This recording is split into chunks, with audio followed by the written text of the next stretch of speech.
की बोला भारत माता की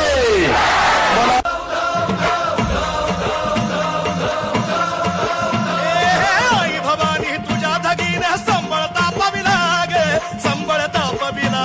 आणि आई भवानी तुझ्या कीर्तीचा काकडा पेटविला गे काकडा पेटविला